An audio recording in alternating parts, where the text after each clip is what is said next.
Muy buenas tardes. No es nuestra costumbre recurrir a este medio para comentar contenidos publicados por otras personas, pero las consultas recibidas desde la transmisión en directo desde México el pasado 17 de mayo de 2020, cuando una persona identificada como Tuno de 15 años de experiencia eh, sacó de contexto los contenidos de un libro publicado en 2002, la única fuente que cita, y realizó una serie de manifestaciones que nos vemos en la obligación moral de matizar debido a sus incoherencias y correcciones. Tras media hora hablando de sí mismo y de sus viajes, con profusión de fotos, pasó en torno al minuto 30 de la hora y media del vídeo a ir un poquito al grano.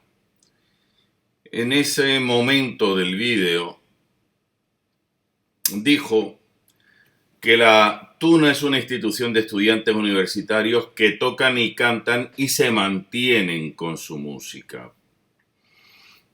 El final no es correcto.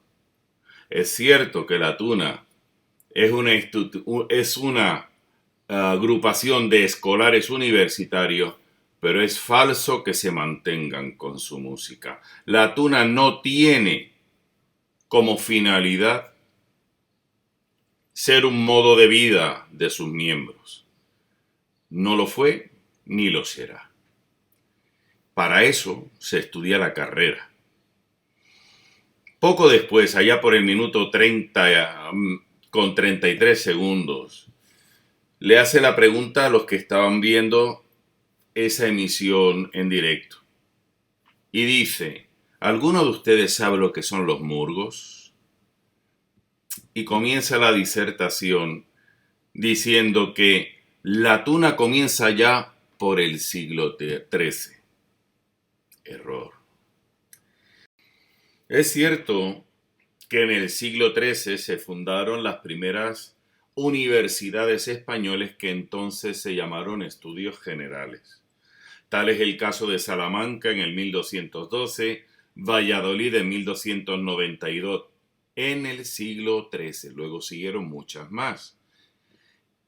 Pero España, no lo olvidemos, se encontraba inmersa en la Guerra de la Reconquista, que inició en el 711 y terminó en 1492, cuando terminaron de expulsar del territorio peninsular a los islámicos que habían fundado allí lo que se llamó Al-Ándalus. Seguimos hablando de incoherencia. Es imposible que hubiera una tuna en el siglo XIII, porque el vocablo tuna como tal, la primera vez que se recogió en un diccionario fue en el siglo XVII, concretamente en 1609, en el diccionario de Vittori titulado Tesoro de las tres lenguas francesa, italiana y española, editado en Ginebra, y esto concretamente está en la página 605. Es un dato importante que en el antiguo régimen, por tanto, Edad Media antes de la Ilustración, y en jerga coloquial, como ya escribimos Rafael Asensio y yo, en ese dialecto de los colegiales, tuno era el vocablo peyorativo para hablar del manteísta. ¿Vale? Es importante recordar que el colegial era el alumno interno del colegio, del estudio general, que no eran colegios mayores, no eran colegios menores, y que accedía a ser interno y por tanto los únicos que podían llevar la beca sobre la loba vestimenta talar eran ellos, pues accedían porque podían costearse el expediente de pureza de sangre, que garantizaba que ninguno de sus cuatro abuelos era judío o moro converso. La palabra tuno, que venía de la jerga, del dialecto, de Germanía, peyorativamente, para con los que no pudieron pagar el expediente de limpieza de clase porque eran pobres. La palabra tuno pasó en el siglo XVII a ser el nombre utilizado para designar a los integrantes de las cuadrillas que corrían la tuna, también llamados estudiantes de la tuna, y que se caracterizaba porque se reunían en pandillas, recorriendo calles y pueblos, cantando, tocando, mendigando e insultando a las gentes. Lo pueden ver en el diccionario histórico de vocablos de tunas y estudiantinas, así como de los escolares del antiguo régimen, que junto con Rafael Asensio González publicamos en 2014. Mas, sin embargo, la primera vez que aparece la palabra tuno en un diccionario de español es en 1803, principio del siglo XIX. Antes ningún diccionario la había contemplado. Por algo será. Pasa a comentar el relator de este video que los estudiantes, al no tener sustento, tenían que tirar de su ingenio, que salían tocando y cantando, haciendo malabares, trucos de magia, con mucha labia, y dice, el correr la tuna se convirtió en el arte de poder sobrevivir y seguir estudiando. Ojo, que no fue literalmente así. Está demostrado y está publicado, lo tienen en internet, el diccionario histórico de vocablos de las tunas estudiantinas escolares del antiguo vivir, que ya he citado, lo desarrolla y está con todas sus 300 y pico fuentes. La mayoría de las comparsas de estas agrupaciones que corrían la tuna, la mayoría no eran escolares. Está el caso de una cuadrilla que estaba integrada por 4, de los cuales 3 eran barberos. Había muchos ladrones, habían tahúres, juegos, sí. Había hasta nobles que se disfrazaban de manteísta para disfrutar de la aventura. Pero eso no implica que todos los que corrieran la tuna fueran estudiantes y mucho menos que volvieran a la universidad.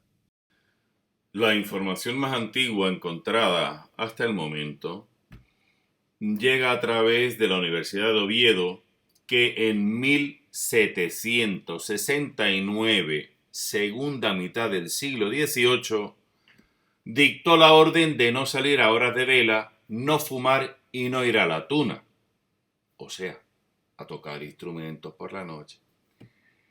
Y la autoridad civil, en sus autos de buen gobierno y de policía de 1791, estableció que ninguna persona de cualquier calidad, da igual si fuera o no estudiante y de esto si eran o no manteístas o colegiales, ande cantando ni llevando música sin obtener antes para estas una expresa licencia de la justicia, so pena de multa de 4 reales la primera vez y 8 en la segunda. ¿Qué dice esto?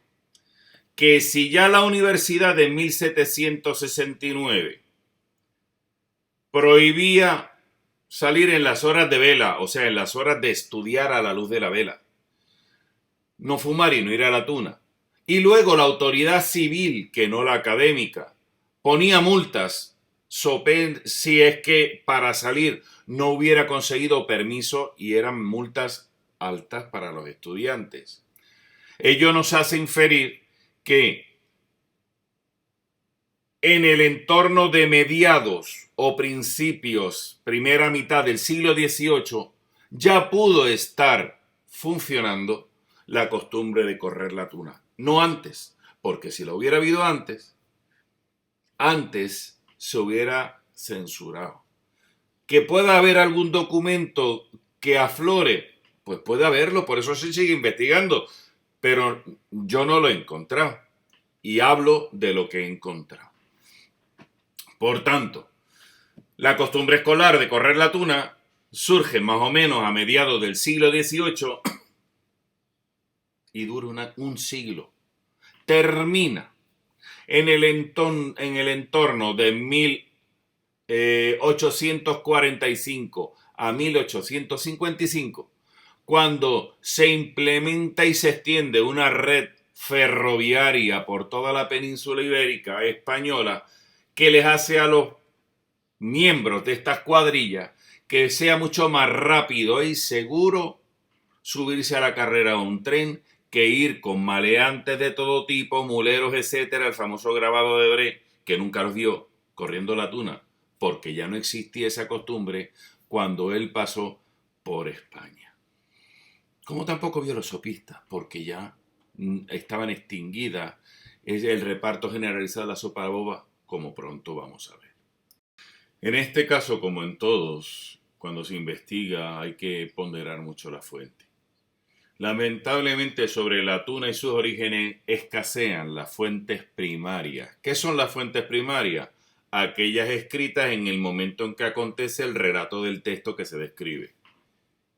Pero hemos encontrado un relato de 1837 publicado el 2 de junio del 39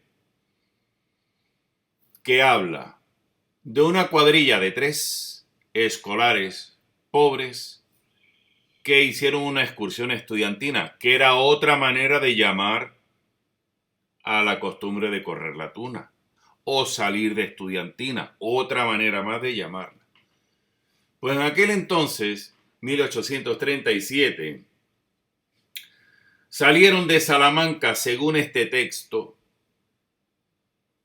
Juan Zarpa, Tomás Pérez Tragacorreas y Cándido Anzuelo, provisto de guitarra y pandereta. Luego, también es falso la aseveración que se hace más adelante en el vídeo, que el único instrumento de aquellos que corrían la tuna en el siglo XIII que perduraban era la pandereta. Lo más antiguo que hay es la referencia a la guitarra. También salían con pandereta, pero lo más antiguo es la guitarra. Segundo, este texto no es del 13, es de primera mitad del 19, 1837. No mezclemos una cosa con la otra. La fantasía es muy hermosa. Para eso está Disney World. Pero pretendemos hablar de hechos históricos. Y si uno se arroga con 15 años de experiencia y un libro como fuente, la libertad de sentar cátedra, que no es mi intención. Mi intención es presentar los hechos para que el que venga detrás tenga una mejor herencia de la que yo recibí. En el siglo XIII todavía no se había inventado la guitarra española. Parece ser que la guitarra tiene unos predecesores entre el siglo XI y el XII, y estos predecesores, según los que saben, y les puedo referir, por ejemplo, a páginas web de historia como guitarrastriana.com, un fabricante de guitarras.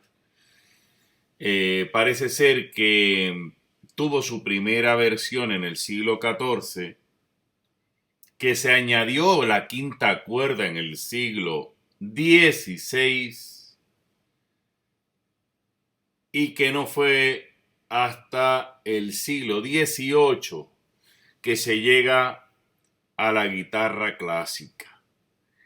¿Qué quiero decir con esto? Que como la inmensa mayoría de los textos hallados hasta el presente, la inmensa mayoría, que habla de los estudiantes de antaño, que habla de los estudiantes de la tuna o sopistas, son del siglo XVIII o posteriores, teniendo presente que en el siglo XIX, a principios, España perdió todas sus posesiones de ultramar, finalizando en 1898 con la pérdida de Puerto Rico, Cuba y Filipinas. Ese romanticismo literario impregnó todo. ¿Y puede justificar ello? Esa pérdida del afán imperial eterno de la cultura española y de las tradiciones, que a finales del 18 y en el 19 sobre todo, después de 1840, más o menos, se escribiera sobre estas costumbres estudiantinas. 1830, 1840, esas décadas, hasta el final del siglo XIX. Pero fue gente que no vio nada. Los estudiantes de traje talar desaparecieron en 1835 cuando la regenta María Cristina prohibió esta vestimenta por no ser acordes con los tiempos que corrían. Puso otro uniforme escolar, una chaqueta negra como el traje sastre normal, pantalón negro, camisa blanca, que existió y pervivió al menos hasta mitad del siglo XIX. Hay datos. No es que algunas tunas colombianas vistan a los portugueses, visten a lo español después de prohibir la regenta María Cristina el traje talán. Así de claro, hay que leer. Vale. Pues estos tres integrantes de esta cuadrilla de tres que corrieron la tuna en 1837, no en el siglo XIII, viajaron desde Salamanca a Zaragoza, allí se durmieron, le robaron, destrozaron una taberna, no pagaron en la posada, apedrearon al mesonero cuando fue a reclamarle el importe de lo que habían consumido, intentaron terminar los estudios en la Universidad de Cervera, pero no los admitieron. Al año siguiente lo intentaron en Valencia, no los admitieron. Fueron a Granada y Sevilla, no los admitieron. Y la excusa por no admitirlo es que el año anterior no habían estudiado y estaban corriendo la tuna. Cansados de la universidad, dice el artículo, le robaron al secretario de la Universidad de Sevilla el bastón que era el símbolo de su grado, de su jerarquía. Llevaban bastón y medalla. Y se fueron hacia Oviedo. De allí no se supo nada, volvieron a Salamanca y por motivo que el artículo no relata fueron encarcelados. Pues si esto es el correr de el día a día de tres estudiantes, que sí eran, aquí no había gente que no eran estudiantes, que corrían la tuna para mantenerse en los estudios, pues no lo veo por ninguna parte. Y ya pasando al tema de los estudiantes sopistas, pues volvemos otra vez a tirar de la fantasía. Nuestro relator habla de que acudían con una cacerola y una cuchara de madera. No se llamaba cacerola, se llamaba hortera y era un cuenco, no era una cacerola porque no tenía asa. Pero es que vamos a apuntar un poquito más en la seriedad. ¿Cuándo empezó a repartirse la sopa boba? ¿Alguien lo sabe? Pues casualmente volvemos otra vez al tema de la falta de fuentes primarias. Tenemos una fuente primaria muy conocida que fue el doctor en teología, Vicente de la Fuente, que fue el que se encargó de organizar todos los legajos sacados de Alcalá de Henares cuando se fundó en Madrid la Universidad Central, que fue un defensor firme de la sopa boba, que escribió mucho. Pues él, por lo publicado, pudo haber sido uno de los últimos testigos del reparto de la sopa boba. Ya hemos dicho, por activa y por pasiva, hemos publicado que las desamortizaciones habidas en España entre 1798 y 1814, periodo de la guerra de la independencia, que fue cuando España echó las tropas napoleónicas del país, venía arrastrando España una deuda tremenda por las luchas que mantenía, los conflictos bélicos, y lo único que se le ocurrió al gobernador, al rey, fue expropiarle las posesiones a la iglesia. vinieron una serie de desamortizaciones y concretamente la de 1814 le quitó a la iglesia las obras pías y los conventos que repartían a mediodía la sopa boba. Con lo cual, a partir de 1814 no se repartió generalizadamente la sopa conventual en la puerta de los conventos. Hubo 7 en el entorno de Madrid y Toledo que puntualmente y no continuadamente repartieron sopa más o menos hasta el periodo de 1834-1851. Y ayer encontré uno que parece ser que fuera el convento de los Trinitarios Descalzos de Alcalá de Henares, que puntualmente la pudo repartir hasta 1834. No perduró mucho más porque en el 1839 hubo una nueva desamortización y ahí le quitaron el convento a los Trinitarios Descalzos, se lo dieron al arma de caballería y se acabó. Volvemos a ver que una vez más se habla de la sopa boba por personas que generalmente no fueron testigos de ella. La conocen de oídas. Y de entre las oídas, pues tenemos lo que tenemos, un enredo. Para intentar buscar el origen del reparto de la sopa boba, pues si damos por válido que los escolares pobres acudían portando un manteo raído y este no se utilizó generalizadamente como uniforme, como parte del traje talar, hasta el siglo XVI. Pues como pronto, como mucho, la sopa boba hubo de haber aparecido después del uso del manteo. Lo que sí es claro es que desapareció su reparto generalizado 1814 y aquel reparto puntual desapareció en torno a mitad del siglo XIX. ¿Y qué sabemos de ella? Pues aparte de estos datos que conocemos por la historia, sabemos que España tiene una población de gente pobre enorme. Hasta cuadros. Fíjense ustedes, el más antiguo y el más hermoso quizás sea el reparto de comida de la sopa boba por San Diego de Alcalá a los pobres. Esto quedó inmortalizado por Murillo. Y esto fue encargado a ese famosísimo pintor en 1645 para el claustro chico del convento de San Francisco de Sevilla. Pues en esa imagen, en ese óleo, no hay nadie que por su vestimenta pudiera hacernos pensar que acudían escolares. Que lo pudo haberlos, pero que no eran mayoritarios. También tenemos un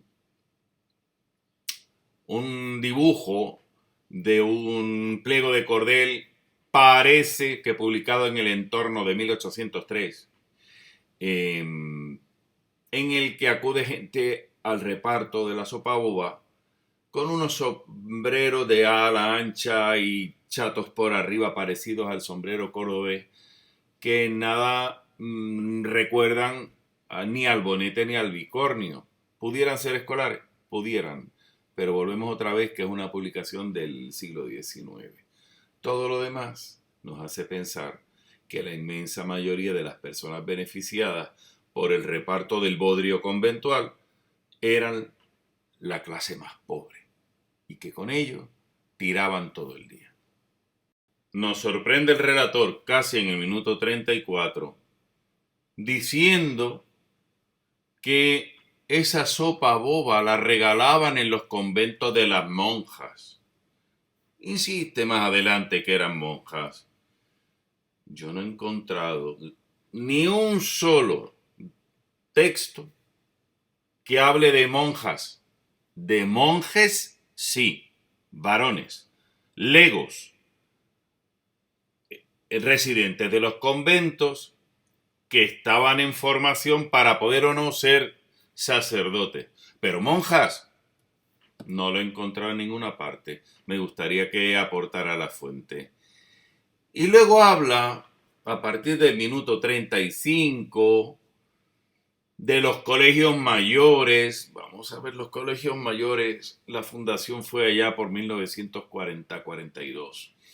Está confundiendo los estudios generales, que eran aquellos donde estaban los colegiales y se les hacían novatadas, que la relata el libro que tantas veces alude, que coescribió un fundador de Tunemundi, Raimundo Gómez Blasi, que coescribió una persona de la que aprendí muchísimo y sigo aprendiendo.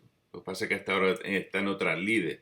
Rafael Asensio González, con el que coescribí el diccionario que he citado varias veces. Y que sacan de contexto, porque el libro, Tradiciones de la Antigua Universidad, Estudiantes Matraquistas y Tunos, acuérdense que hay que poner el significado de las palabras en su debido sitio. Tunos eran vagabundos holgazanes, acordémonos de la definición que compartí al principio. El libro tiene como primer capítulo, escrito por Tachi, Roberto Martínez del Río, la supervivencia del estudiante pobre en el antiguo régimen, correr la tuna, que ya hemos visto aquí lo que es. ¿Por qué digo esto? Porque ellos escribieron con lo que tenían en 2004. Gracias a Dios, algo más de 3 lustros después, se ha investigado más, se conoce más. Y es un buen libro, lo tengo, pero es de 2004. Hablan también de la lírica, que de eso se encargó mi querido y ausente Raimundo. Y junto con Lapicito Enrique Pérez Penedo, Rafa Asensio escribió de la evolución del traje escolar. Hay mucho que hablar, pero no se puede inventar. Hay que aportar datos. Y en el minuto 39 viene y dice, entonces podemos decir que los goliardos surgieron allá por Italia, que existen todavía los goliardos, y si nos vamos a la Edad Media, podemos escuchar aquellos personajes míticos de los juglares. Pero ¿cuál es la diferencia? La diferencia con los sopistas, con los goliardos y con los juglares es que los sopistas y los goliardos sí estudiaban en la universidad. Su razón de ser era la de ser estudiante. Su razón de ser, de tocar, de cantar, de malabarear, era el estar en la universidad. Por lo cuanto sopistas y los goliardos no hubieran existido si la meta de estudiar en la universidad. Ojo con eso. Sin embargo, los juglares eran personas que no tenían estudio. Y no quiero seguir aburriendo porque aquí hay un enredo tremendo. Ya lo vimos en el primer conversatorio del quinto Congreso Iberoamericano de Tuna, que tocamos el tema de los juglares, los trovadores y los goliardos. Próximamente lo pondremos, Dios mediante, en vídeo para quienes se lo perdieron. Pero no se pueden mezclar cosas diferentes.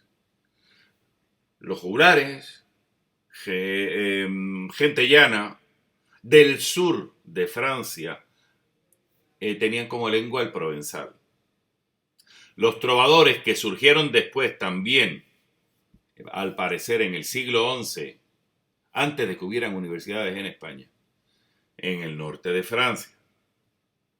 Los goliardos, que surgieron en el entorno de París, siglo XII, eran estudiantes tonsurados que no pretendían ser clérigos, por tanto no habían asumido las órdenes mayores, eran órdenes menores, con lo cual no tenían compromiso de castidad. Y es cierto que los trovadores generalmente eran de la clase noble, pero también hubo juglares que ascendieron a trovadores. Igual hubo trovadores que se ajuglararon. Y que los goliardos, que eran aquellos clérigos vagantes en el norte de España y por menos de un siglo, los hubo, en en los primeros 100 años de haberse fundado la primera universidad en España, que volvemos a hablar, se llamaban Estudios Generales. Por tanto, si fue en el 1212, antes de 1312 ya habían desaparecido los goliardos de España. Eran borrachos, de personas que disfrutaban de la vida carnal, y si quieren ver más, pues lo tendrán a su disposición cuando terminemos de valorar el vídeo, que fueron 3 horas y hay que recortar todos los pequeños fallos de sonido para que a ver si lo podemos dejar en 2 horitas. Por tanto, no se puede mezclar el pienso de las gallinas con los cornflakes. Son cosas diferentes con un destino diferente. Es cierto que los goliardos escribían o cantaban en latín, claro, y los juglares en provenzal. Y nada que ver, no ha encontrado un solo artículo que acredite la presencia de juglares trovadores ni goliardos en aquellas cuadrillas que corrían la tuna. Fíjense si estoy yéndome con generosidad a una época tardía de la Edad Media. Luego se mete con los murgos y dice que si vamos al diccionario, murga se denomina como un grupo de comparsa, un grupo de carnaval, y no es un término despectivo del todo. Eso lo dice el señorito que estamos comentando. Yo, como universitario, me da vergüenza, porque precisamente el universitario es la élite de la sociedad. Y por élite hemos tenido acceso a una información, a una educación que no han tenido esa gente que él llama murgo, porque no son universitarios. Yo siempre lo he dicho y lo repito.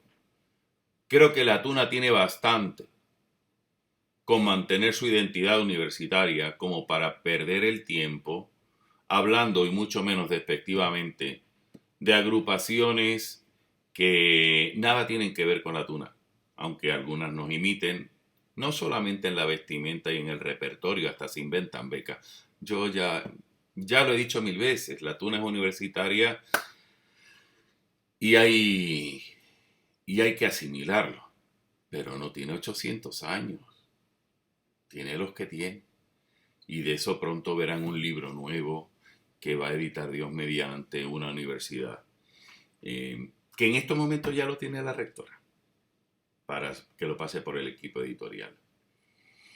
Ya en el minuto 49, esta persona habla sobre la diferencia entre tuna y estudiantina, haciendo la siguiente afirmación: todas las tunas son estudiantinas, pero no todas las estudiantinas son tunas. Falso, no se puede generalizar porque metes la pata. A mí el que me diga que la estudiantina de la Universidad de Guanajuato no es tuna, pues le tengo que decir que no sabe lo que dice. Lo que no puede ser es que llámese de una manera o de la otra las agrupaciones integradas por escolares que no son adultos puedan equipararse a una tuna universitaria. Porque entre las características de la tuna universitaria está la fase iniciática, que es la del parrillaje, y a menores de edad no se les puede hacer. Entonces, cosa diferente. Luego se mete con el parche, en lo que yo no quiero entrar. Es una herramienta más, el parche como pandereta, muy buena. Y el parche como medio de subsistencia de la tuna en sus viajes es una herramienta muy contrastada y válida, nadie tiene que, pero no como medio de vida. Nosotros no somos, con todo mi respeto, no somos un grupo de mariachi, somos tunas. Los mariachis tocan por dinero y nosotros, más que por subsistencia, por pervivencia de un viaje de tuna para que todos podamos tener algo que comer, una cama donde dormir y gasolina para el auto. Cada vez se ve menos, pero se da, y yo lo he hecho, que me han llamado para colaborar porque un compañero no tenía para llegar a fin de mes. Y he salido, por supuesto, y aunque tuviera 40 o 50 años, he colaborado a ese parche para que ese muchachito tuviera para llegar a fin de mes. ¿Sí? Pero no es un modo de vida. O sea, la tuna no está para ganar dinero. Se caracterizó, entre otras cosas, por su altruismo y su compromiso social ayudando con en obras de beneficencia y en acciones postulantes para ayudar con su dinero y con los bienes que se les daba a los más desfavorecidos ante cualquier catástrofe. Finalmente, el relator dedica ya a partir de la primera hora un tiempito a la tuna femenina y vuelve a machacar y dice literalmente: los inicios de la tuna son en el siglo XIII, XIV, XV, XVI, XVII, XVIII, XIX y los cuenta con los dedos. Y hasta esos, luego no se le entiende, hay un fallo en la grabación de vídeo, no se le entiende la palabra, que se le da a las mujeres la oportunidad para que puedan estudiar en la universidad. La verdad es que parece que ha leído algo, pero no lo ha entendido bien. La comprensión de la lectura es un tema que cada vez más me doy cuenta que mucha gente tiene que trabajar. Sí, sí, ya lo publicamos hace tiempo. Hasta que la mujer no se dio cuenta que la ley no les impedía acceder a la universidad, pues no solicitó ejercer su derecho de entrar. Y ahí finalmente entró. Y a partir de 1914 se matriculó a plenos efectos. Porque antes se podría matricular, pero de oyente.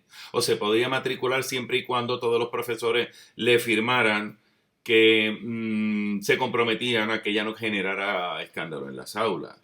Y ella tenía que ir al aula de profesores, acompañarle al profesor o al BD al aula, sentarse al lado del profesor, terminada la clase, volvía al mismo sitio y así, y sus títulos no valían para ejercer la profesión. Pero es que salíamos de la oscuridad de la Edad Media. ¿Vale? Y se empezaron a formar. Y si empezó la mujer a poder ingresar a la universidad en 1914 sin pedirle permiso al padre ni al marido y a tener los títulos válidos a pleno efecto, ya en 1924 había mujeres en la tuna de la Universidad Central de Madrid. Y pervivieron mujeres hasta 1936, que empezó la Guerra Civil Española. Y después, con las tunas del CEU y la dictadura de Franco, desaparecieron las mujeres de la tuna y se inventó el mito de que la tuna solo es de varones y de los 800 años de antigüedad y de tradición. Para acreditar esto, pues tengo documentos. Y con mucho gusto, si asisten a la conferencia del sábado 30 de este mes, de marzo, los podrán ver. Porque tampoco me voy a pisar la charla. Ha costado mucho tiempo montarla, investigar miles de horas, como para ahora con un vídeo que me apetecía por compromiso con las personas que nos han consultado, pues echarlo abajo, quitar la novedad. Bastantes cosas ya hemos dicho. Coincido con él en una cosa, o quizás alguna más. La tuna es universitaria. Ya lo dije el sábado pasado en la charla sobre juglares, trovadores y goliardos. Hay muchos grupos que la imitan. Y hasta que copian descaradamente su símbolo académico, que es la beca. Pero la mona, aunque se vista de seda, mona queda. No son tunas, aunque digan llamarse tal. Y mucho menos entidades comerciales o profesionales. Eso me cayó el calificativo. Más sin embargo, la mujer ha irrumpido. Y la mujer, como el hombre, el único requisito que tiene para entrar a una tuna es estar matriculado en la universidad. Y si está matriculado un hombre o una mujer, tiene derecho a pertenecer a una tuna o a fundarla si no la tiene. que desde la década de 1980 se inventó lo de la tuna apadrinadora, porque había un boom y se pretendía que no se deteriorara mucho lo que era nuestra costumbre, que sigue siendo en construcción. Por eso la incorporación de géneros musicales desde el siglo XIX, instrumentos desde el siglo XIX. Porque desde el siglo XIX hay hallado y está publicado desde danza puertorriqueña, al foxtrot, de géneros que no son los típicos españoles. Y en el 20 también, y los instrumentos que digamos, cuántas tunas españolas llevan en su bagaje un guitarrón mexicano, o llevan un charango, o llevan un bombo peruano, un cajón. Bueno, eso es otro tema. Y ya rematan en minuto 1:04, diciendo, el traje de Tuno trata de parecerse, hablando del traje de Tuno actual, trata de parecerse al antiguo traje universitario del siglo XVI, pero sin las farolas. Vamos a ver. ¿En qué se parece el traje talar del siglo XVI con loba a un jubón con gregüesco o con taleguilla? Volvemos otra vez a la bioquímica de la comprensión de la lectura que se me escapa. La guinda la pone hablando del Roa y alegando que como las tunas de varones tienen 600 años más que las tunas de mujeres, pues por Roa merecen más respeto. Pues ya esto ya ni lo califico. Está publicado y contrastado documentalmente y saldrá en ese libro que ya les ha anticipado que tiene la rectora, que la tuna surge, qué pena que a muchos no les guste, surge a partir de comparsas de carnaval conformadas por estudiantes, que allá por la década de 1870 hasta la década de 1930, como habían sido copiadas en su nombre de estudiantina, porque estaban formadas por estudiantes, habían sido copiadas por su nombre de estudiantina por gentes que no eran estudiantes, parece ser, según la teoría de Meluco Orozco, que ellos decidieron generalizada y progresivamente cambiarse sarcásticamente a todo lo que encontraron que podía ser la antítesis de un estudiante, que era aquel tuno de la Edad Media, un vagabundo holgazán. Y empezaron a llamarse tuna, o sea, a decir de sí mismos que no eran estudiantes, que eran vagabundos holgazanes. Esta gente sin luces de las estudiantinas conformadas por no estudiantes también copiaron el nombre. Y muchas se llamaron tuna. Lo que no pudieron copiar nunca, aunque han copiado la beca en la segunda mitad del siglo XX, en todas partes, sobre todo en Hispanoamérica. Lo que no ha podido copiar nunca ha sido que en el nombre ponga de la universidad tal o de la facultad tal, porque es mentira. Solo las tunas universitarias lo pueden hacer. Solo las tunas de facultad lo pueden hacer porque no están diciendo mentiras. Las hay de institutos, sí, de escuelas superiores, sí. Pero ninguna de ellas son falsas. ¿Por qué? Porque están conformadas por escolares. Y aquí se me ha escapado la palabra falsa, que era lo antaño utilizado antes de que yo empezara a utilizar, porque hasta entonces la clasificación que había la estableció Rafael Asensio González, tirando de sus informaciones, que las llamó apócrifas, las no conformadas por estudiantes. Rafa hizo esa clasificación de tunas apócrifas, que yo intento, por no pisar callos, porque tengo hermanos en tunas, agrupaciones no universitarias, aunque sus integrantes sean universitarios, no están vinculadas a la casa de estudio. Pues tengo grandes hermanos con los que he tenido dolorosísimas charlas sobre el tema. y desde entonces las llamo no académicas. No son independientes, el TUN independiente fue un concepto que me inventé yo allá por el 2009, cuando me puse a estudiar qué porcentaje de tunas había vinculadas a una casa de estudio y qué porcentaje no. Y estaban las apócrifas, estaban las verdaderas, y en medio había gente que había sido de una tuna, pero que conformó otra que no estaba ligada a una universidad. Y ahí, para meterlos en alguna parte, me inventé el concepto de tuna independiente, que no existe, solamente servía para fines estadísticos. Yo terminé, todo mi interés por el Censo Mundial de Tunas terminó, juraría que fue allá en 2012, cuando presenté los datos preliminares en Cartagena de India 2011 y en el primer Congreso Iberoamericano de Tuna 2012 en Murcia, España. El ROA es otra cosa. El ROA es riguroso orden de antigüedad. ¿Qué es lo que nos está enseñando? Respeto a los mayores, que falta mucho en esta sociedad. Y la verdad, yo no voy a sacar galones. Si me becaron en el 83 y tengo más de 40 años de becado activo, en una tuna universitaria española, que no lo puede decir ningún tuno que actualmente viva en el continente americano.